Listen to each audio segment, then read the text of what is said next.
Vamos voltar a falar de mobilidade, agora sob a perspectiva do pedestre. O programa Rotas Acessíveis pretende recuperar 85 mil metros quadrados de calçadas. Para falar sobre o assunto, recebemos a advogada Bárbara Rubim, que é da campanha de mobilidade urbana do Greenpeace. Boa tarde, Bárbara. Boa tarde, Adriana. Tudo bem? Boa tarde, Bárbara. Existe uma estimativa do IPEA, o Instituto de Pesquisa Econômica Aplicada, e da CET, de que a cidade de São Paulo gasta até 1 bilhão 600 milhões de reais por ano com tratamentos de saúde a pessoas que se acidentaram em calçadas. Esse número não é superestimado? Não é um número de grande monta? Não, inclusive a gente tem até uma ideia de que esse número pode ser maior hoje, porque essa pesquisa foi feita em 2003 e ela não considera que de lá para cá a população tende a envelhecer, né? A gente teve uma tendência de envelhecimento da população brasileira, o que aumentaria o número de quedas e, consequentemente, esse número gasto com a Prefeitura de São Paulo, né? Que é maior, inclusive, do que o número gasto com acidentes de carro. É importante frisar isso também, um número considerável. Quais são as iniciativas do Greenpeace no sentido de mudar essa realidade? O Greenpeace lançou em abril desse ano uma campanha que é a campanha que acompanha a elaboração dos planos de mobilidade urbana nas cidades brasileiras. A gente não só acompanha a elaboração desse plano, mas a gente também pressiona para que esse plano priorize outros modos de deslocamento que não só o usuário do carro. E dentro desses modos, a gente foca, um dos focos que a gente tem nesse momento é o pedestre, que é a forma que a gente tem mais habitual de se deslocar nas cidades e é o meio mais comum no Brasil e é esquecido. Então, a nossa atuação é no sentido de cobrar exatamente que nesse planejamento da mobilidade, o pedestre e outras formas de deslocamento não motorizado sejam contemplados pela Prefeitura. E nesse acompanhamento de vocês, o que precisa ser mudado? O que vocês estão vendo ser feito de fato pelas prefeituras?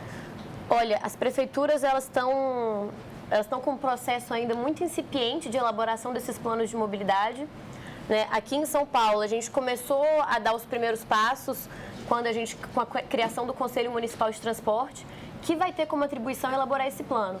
Mas acho que a principal mudança que a gente tem que ter é realmente chamar a população para participar desse planejamento da mobilidade, porque são as pessoas as mais interessadas, né, em dizer como é a cidade que elas querem ter e que tipo de qualidade de vida que elas querem ter, que a gente já viu com o professor Saldiva no primeiro bloco, que mobilidade urbana tem tudo a ver com a nossa qualidade de vida. Agora, a questão das calçadas, que a gente falou no início, é um problema seríssimo aqui na cidade, né? Sim, as calçadas, não só por esses números, mas desde 2008, a Prefeitura de São Paulo se comprometeu a adequar uma rota de calçadas que constitui o plano emergencial de calçadas e desde lá muito pouco foi feito nesse sentido, né? Então a gente tem sempre o problema de ser empurrado a questão das calçadas para o proprietário, para o particular do imóvel, mas a calçada ela é a via do pedestre. Então, do mesmo jeito que o leito carroçável é a via do carro, a calçada é a via do pedestre. Então, o poder público tem que olhar para os dois lados e não só para quem está ali no transporte motorizado. Mas você acha que o proprietário ele deve ser o responsável pelas calçadas e a prefeitura tem que fiscalizar, é isso? Olha, eu acho que muito mais do que a gente entrar nessa resposta, é importante que essa discussão seja feita realmente com a sociedade, né? Porque eu acho muito polêmico exatamente isso, que aqui em São Paulo, 31% dos deslocamentos são feitos a pé, né? E mais ou menos 50% são feitos ou de carro ou de transporte coletivo. Então, se mais da metade dos deslocamentos dentro dos modos que a gente tem são feitos a pé, né, esses 31%, por que a Prefeitura não está olhando para isso, não cuida da via que acomoda essa parte desses deslocamentos, que é a calçada? Né? Acho que a população tem que participar desse discurso para conseguir entender por que a Prefeitura asfalta, mas não conserta a calçada. Quais são as regiões mais críticas? Vocês têm uma ideia? Em São Paulo, uma cidade muito extensa, né? A região de Santo Amaro tem a população de Montevidéu nela. Sim. Então, qual é a área mais crítica? De calçadas é difícil falar, mas porque a gente não tem esses números. E esse é um outro problema que a gente tem com a questão do pedestre, né? O pedestre, ele não é tratado como um agente de trânsito. Então, a CET, por exemplo, ela calcula todo ano os acidentes de trânsito que envolvem pelo menos um veículo. As quedas de calçada, se não fosse essa pesquisa que a gente teve do IPEA lá em 2003, a gente não conseguiria ter essa ideia, porque a Prefeitura não contabiliza isso. Agora, quando a gente fala, por exemplo, de acidentes de trânsito que envolvem pedestres, atropelamentos, a zona mais crítica é, sem dúvida nenhuma, a Zona Leste, que ela é a campeã de atropelamentos fatais de pedestre, infelizmente. Tá. Vocês fizeram um protesto, né, pintando as faixas de pedestre, é isso? Vocês fizeram na cidade inteira? Como é que foi, Bárbara? A gente pintou 6 faixas de pedestre, foi uma pintura A gente tem um simbólica. vídeo, a gente vai mostrar, né? Enquanto a Bárbara... Vou mostrar agora? Olha lá.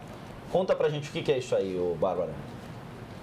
A gente realizou esse protesto. Vai entrar um áudio também explicando. Isso, né? E a gente tem esse vídeo aí que eu queria que você contasse, né, pro telespectador da TV Câmara, como é que foi essa iniciativa chamada Cadê a Faixa que estava aqui? Isso. Essa iniciativa foi um desafio que a gente lançou para a Prefeitura de São Paulo no Dia do Pedestre, que foi a quinta-feira, dia 8. Então, a gente realizou a pintura em 6 áreas da cidade, que são áreas... Essa aí que está mostrando agora, ela é no Butantã, ao lado da estação de metrô. Assim, a gente vê como é que a Prefeitura esquece realmente o pedestre. A Prefeitura fez o recapeamento dessa via, tem mais de meses, e a faixa de pedestre que estava lá não tinha sido recolocada.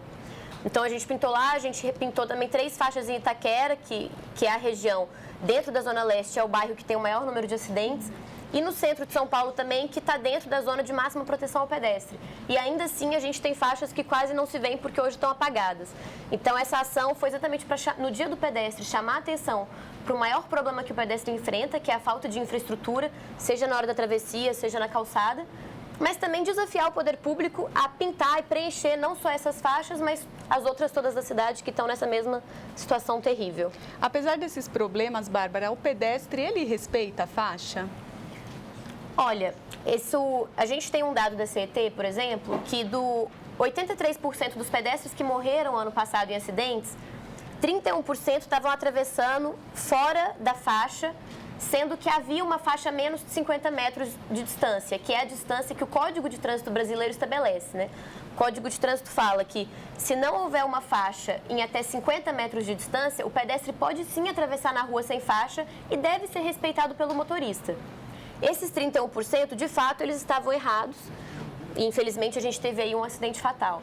Mas acho que a Prefeitura ela tem que atuar nos dois lados, né? Ela tem que tanto prover a infraestrutura adequada, como também prover uma campanha de conscientização que deve ser direcionada para o usuário do carro, para o motorista, mas para o pedestre também, para que ele também faça a sua parte e cuide da sua segurança. Para a gente finalizar, Bárbara, como é que esse assunto pode fazer parte da revisão do plano diretor? A Câmara Municipal de São Paulo, nesse segundo semestre, vai receber, agora no início de setembro, uma proposta do Executivo para que os vereadores debatam em plenário assuntos relacionados ao desenvolvimento da cidade, ao modelo de desenvolvimento que se contempla no plano diretor. Como é que esse assunto, esses 1 bilhão e 600 milhões de reais que são gastos, pode nortear uma discussão sobre política de trânsito no seio da estrutura do plano diretor?